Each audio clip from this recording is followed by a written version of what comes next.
Cahors, capitale viticole du Lot, un département où le terme bon vivre n'est vraiment pas un vain mot, a ajouté une spécialité à ses richesses historiques et à ses jardins secrets.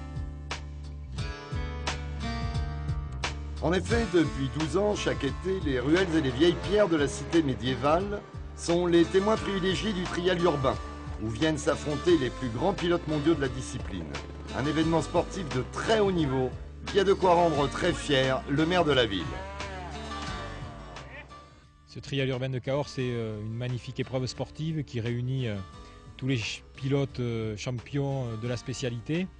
Et puis c'est une formidable opportunité pour nous de mettre en valeur le patrimoine de cette ville, que ce soit la cathédrale, le pont Valentré qui sont classés au patrimoine mondial de l'UNESCO, que ce soit les nouveaux aménagements des allées Fénelon où va se dérouler pour la première fois le final demain.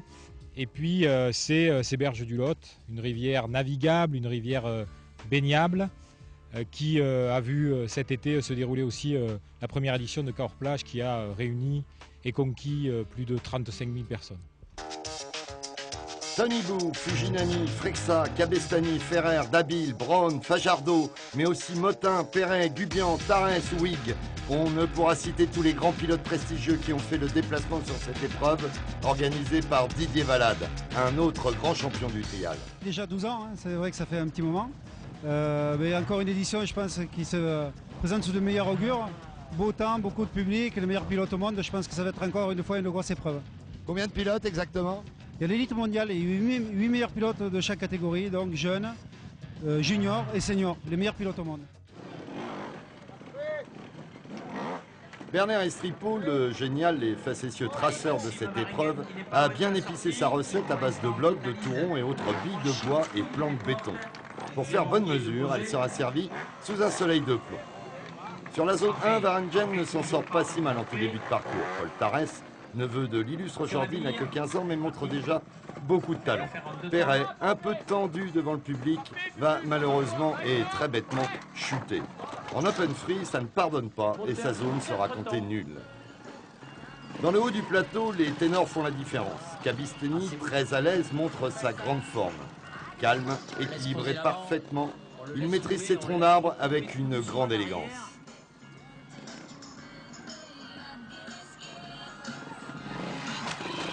Oh là là là là, parfait. Sur cette même zone, et d'entrée de jeu, Fujinami tente l'impossible pari d'une porte à 10 points.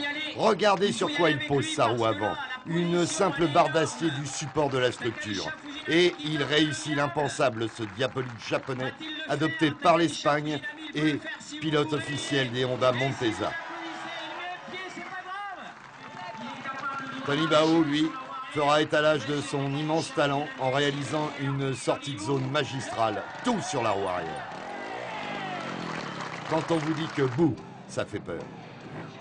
On retrouve les mêmes billes de bois bien vicieuses sur la zone 2 face à la cathédrale. James Dabil, l'anglais en forme, passera impeccablement avec un naturel tout à fait bluffant.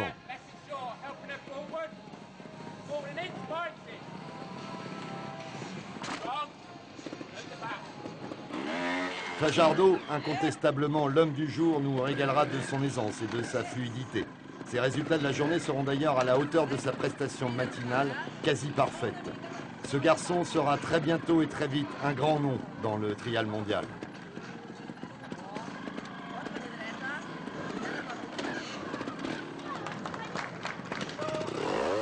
De toutes ces zones successives parsemées au milieu de la vieille ville, on retiendra la numéro 4, tout en plan incliné de béton glissant et piégeux à souhait. Michael Braun passera la zone avec brio en laissant parler sa franche détermination et ses aptitudes toujours grandissantes. Retenez son nom, ce garçon nous promet de très belles choses.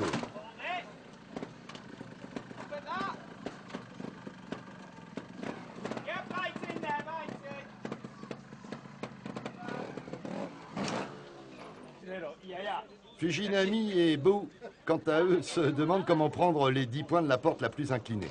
Dans la bonne humeur, ils trouveront une solution intermédiaire et Tony Bou y effectuera le geste parfait.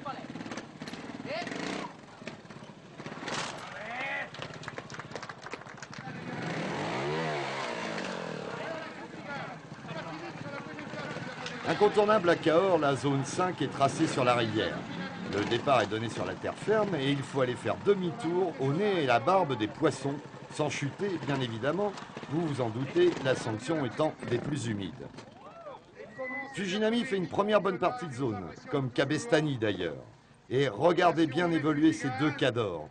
La justesse des placements, ces défis aux lois élémentaires de l'équilibre font plus penser à une chorégraphie qu'à une compétition de trial. Et pourtant, c'en est, et du top niveau, croyez-nous.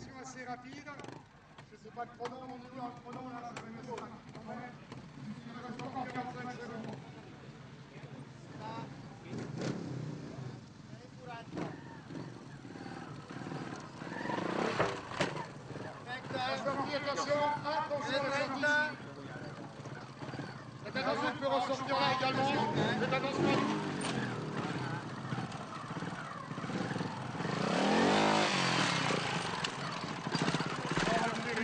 En sortie, malheureusement, Fujinami commettra une petite erreur et perdra au passage quelques points, pourtant précieux en cette fin de parcours.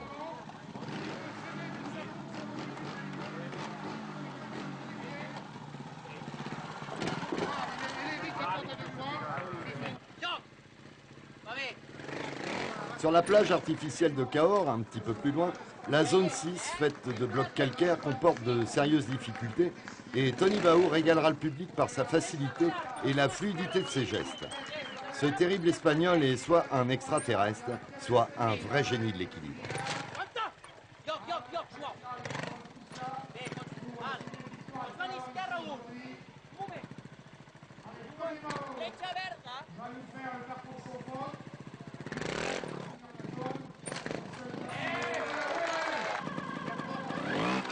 La zone 7 réservera de bien vilaines surprises à Fajardo, qui fait échec, ou encore à ce champion japonais, Fujinami, pourtant impérial, et qui se fait avoir, comme un bleu, sur ses troncs glissants, et placé pour faire obstacle aux concurrents.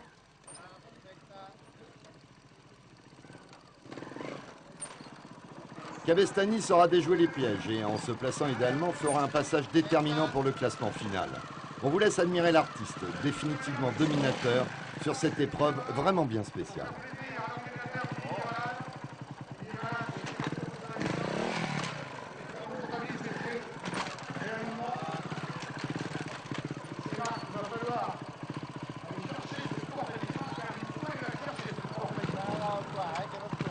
Attention, applaudissements pour Cabestany. Superbe contrôlé de Cabestany. Entièrement gratuit. Tony Bou, Adam Raga. La zone 8 clôt le parcours sur des tourons de câble. Longue et cassante, elle est terriblement sélective. À l'issue de ce premier tour, Bou pointe en tête suivi de Cabestany, Fajardo, Fujinami et Alexandre Ferrer, un jeune espoir français, pas complexé du tout de venir chatouiller les champions du monde. Sur cette zone, l'Espagnol champion du monde 2008 et 2009 laisse éclater son génie pour le trial le plus extrême. Au troisième tour, on prend les mêmes zones, mais à l'envers s'il vous plaît. Et là, ça se corse très nettement. Ferrer, pourtant en forme, fait les frais de cette zone 3, pourtant pas trop difficile dans l'autre sens, et il va malheureusement à l'échec. Wig, plus serein, effectue une jolie démonstration sous les ordres de son coach, un des personnages primordiaux dans les compétitions de trial. Freksa, quant à lui, décidément en forme, il fera forte impression et marquera là de gros points.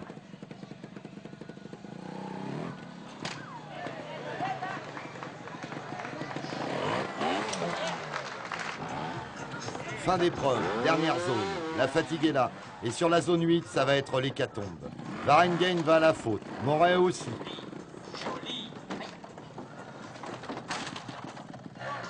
Tarès, le bouillant espagnol, grand seigneur, nous gratifiera d'une figure les moins académiques qui soient. Que les âmes sensibles se rassurent, il s'en est tiré avec une simple blessure d'amour-propre.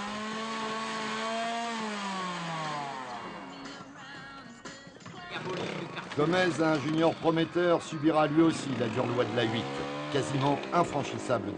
Danicourt y chutera aussi, et bien d'autres. Freksa, quant à lui, sera un des premiers à sortir de la zone, et cela avec un panache tout à fait exceptionnel. Tony Bou, pourtant champion, quant à une place sur le podium.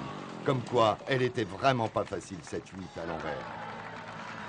Podium inédit où l'on retrouve Fujinami, Fajardo second et Cabestany, vainqueurs de l'épreuve pour la 4e fois. C'est une 4e victoire à nouveau pour moi et pour le public. Nous voulions, comme l'ont voulu les organisateurs, les images de choc où s'affrontent les 4 meilleurs pilotes de la journée. Attention, ça va vite et teneur à ce jeu-là.